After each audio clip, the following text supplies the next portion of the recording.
వల్లనే తెలంగాణ ముఖ చిత్రం మారింది. తెలంగాణ ప్రజల బ్రతుకు చిత్రం కూడా బాగుపడ్డది అధ్యక్ష. నేనేదో ఊరికే చెప్పడం లేదు సార్. 2014 నుంచి 22 వరకు కంపౌండెడ్ యాన్యువల్ గ్రోత్ రేట్ తీసుకుంటే, రాష్ట్రాల యొక్క స్వయం సమృద్ధి వాటి యొక్క ఆదాయాలు తీసుకుంటే భారతదేశం మొత్తంలోనే 17.57%తో అగ్రభాగాన నిలబడ్డ రాష్ట్రం తెలంగాణ అని చెప్పి ఇది ఆర్బీఐ లెక్క అధ్యక్ష. అది కూడా నేను తమరి ద్వారా గౌరవనీయులైన డిప్యూటీ సీఎం గారికి పంపిస్తాను అధ్యక్ష. అధ్యక్ష, మా లక్ష్యం ఒకటే అధ్యక్ష, మా పార్టీ లక్ష్యం తెలంగాణ కోసం కొట్లాడిన వాళ్ళం, తెలంగాణ కోసం 14 ఏళ్ల పాటు పోరాటాలు చేసిన వాళ్ళం, తెలంగాణ కోసం అందరినీ ఐక్యం చేసి ముందుకు పోయిన వాళ్ళం అధ్యక్ష. తెలంగాణకు మేలు జరగాలి, తెలంగాణ ప్రజలు బాగుండాలి.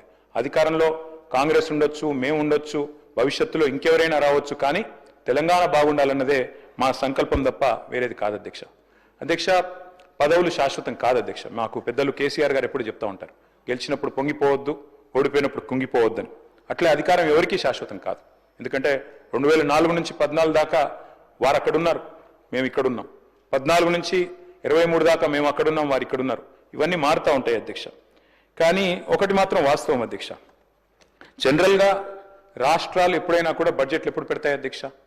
కేంద్రం పెట్టిన బడ్జెట్ చూసుకున్న తర్వాత, కేంద్రం బడ్జెట్ ప్రవేశపెట్టిన తర్వాత ఆ బడ్జెట్లో ఏం పెట్టినారు, ఏం కేటాయింపులు చేసినారు, ఏ రకమైన విధానపరమైన నిర్ణయాలు తీసుకున్నారు, ఏ రకమైన ప్రణాళికలు రూపొందించారు, దాని అనుగుణంగా మనకు వచ్చే వాటా ఎంత, మనకు రాష్ట్రానికి వచ్చేది ఎంత అని చెప్పి వారి ప్రాధాన్యత క్రమం అర్థం చేసుకున్న తర్వాత జనరల్గా రాష్ట్రాలు బడ్జెట్ ప్రవేశపెడతాయి అధ్యక్ష. కానీ నాకు కొద్దిగా ఈ బడ్జెట్ స్పీచ్ చూస్తే, డిప్యూటీ సీఎం గారు ప్రవేశపెట్టిన బడ్జెట్ స్పీచ్ చూస్తే ఒక్కటి ఆశ్చర్యం అనిపించింది అధ్యక్ష. కేంద్ర బడ్జెట్లో మనకు జరిగిన అన్యాయం గురించి ఒక్క మాట కూడా మాట్లాడకపోవడం అనేది కొంత ఆశ్చర్యానికి, కొంత విస్మయానికి కూడా మాకు గురి చేసింది అధ్యక్ష. చెప్పింటే బాగుండేది. తెలంగాణకు జరిగిన అన్యాయం, కేంద్ర ప్రభుత్వం ఏ రకంగా 11 ఏళ్లుగా మనను దగా చేస్తుంది, ఈ విషయం కూడా గట్టిగా చెప్పినంటే తెలంగాణ ప్రజలకు కూడా తెలిసి వచ్చేది, బాగుండేది అనేది నా అభిప్రాయం అధ్యక్ష. అధ్యక్ష, ఒకనాడు స్వర్గీయ ఎన్టీ రామారావు గారు ముఖ్యమంత్రిగా ఉన్న సమయంలో ఆయన ఒక మాట అన్నారు, కేంద్రం మిథ్య అన్నారు అధ్యక్ష. అంటే వారి భావన ఒకటే అధ్యక్ష, డాక్టర్ బాబాసాహెబ్ అంబేద్కర్ గారు రాసిన రాజ్యాంగంలో స్పష్టంగా ఉంది, India is a union of states. Union of states అంటే అధ్యక్ష, రాష్ట్రాలు లేకపోతే, సమాఖ్య లేకపోతే కేంద్రం లేదు. ఆ ఉద్దేశంతోనే వారు చెప్పింది కూడా కేంద్రం మిథ్య. రాష్ట్రాల నుంచి వచ్చే ఆదాయాలు, రాష్ట్రాల నుంచి వచ్చే పన్నులు, ఇవన్నిటి సమాహారమే కేంద్ర బడ్జెట్ అధ్యక్ష. కానీ ఇవాళ నిజంగా కూడా ఎన్టీ రామారావు గారు చెప్పింది నిజమే అనిపిస్తుంది అధ్యక్ష.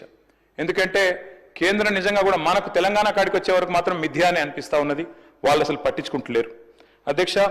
మాట్లాడితే డబుల్ ఇంజన్ అంటారు అధ్యక్ష. డబుల్ ఇంజన్ సర్కార్ అంటే ఏంది అధ్యక్ష? అసలు డబుల్ ఇంజన్ అంటే మీ రాష్ట్రంలో కూడా పొలిటికల్గా మీరు మాతో అలైన్ అయితేనే, మీ రాష్ట్రంలో ఉండే ప్రభుత్వం కూడా మేము చెప్పినట్టు ఇంటేనే, మా పార్టీ ఉంటేనే మేము మీకు పైసలు ఇస్తాం, లేకపోతే ఇయ్యం. Is this not against the spirit of federalism? Is this not against constitution? అంటే ఇంత దుర్మార్గంగా డైరెక్ట్గా కేంద్రంలో ఉన్న పెద్దలే డబుల్ ఇంజన్ అని మాట్లాడుతుంటే, దాని గురించి మనం మాట మాత్రంగానన్నా నిరసన చెప్పకపోతే, ప్రజలకు తెలియజెప్పకపోతే ఇది సరికాదు అధ్యక్ష. ఒక రకంగా చెప్పాలంటే కేంద్రం మీరు మాకు ఓట్లు వేస్తేనే పైసలు ఇస్తాం, లేకపోతే ఇయ్యం అని చెప్పినట్టే అధ్యక్ష. ఒక రకంగా బ్లాక్మెయిల్ చేయడమే ఇది. కాబట్టి this is anti federal spirit అని చెప్పక తప్పదు అధ్యక్ష. మన కేంద్ర బడ్జెట్ పెట్టారు February 1 నాడు. నిజంగా చాలామంది చూసి ఆశ్చర్యపోయినారు. అందులో తెలంగాణ అన్న పదం కూడా వినబడలేదు ఎక్కడ కూడా. అందరూ చాలామంది మిత్రులు అన్నారు అధ్యక్ష చూడంగానే, ఢిల్లీ బీహార్ బడ్జెట్ ఇది, ఈ 2 రాష్ట్రాల్లో ఎన్నికలు ఉన్నాయి కాబట్టి ఆ 2 రాష్ట్రాల కోసమే పెట్టినట్టుగా ఉన్నది అని చెప్పి మాట్లాడిన వాళ్ళు కూడా ఉన్నారు అధ్యక్ష. అధ్యక్ష, వాస్తవం ఏమంటే పార్లమెంట్ ఎన్నికల్లో మా పార్టీ పోటీ చేసింది అధ్యక్ష.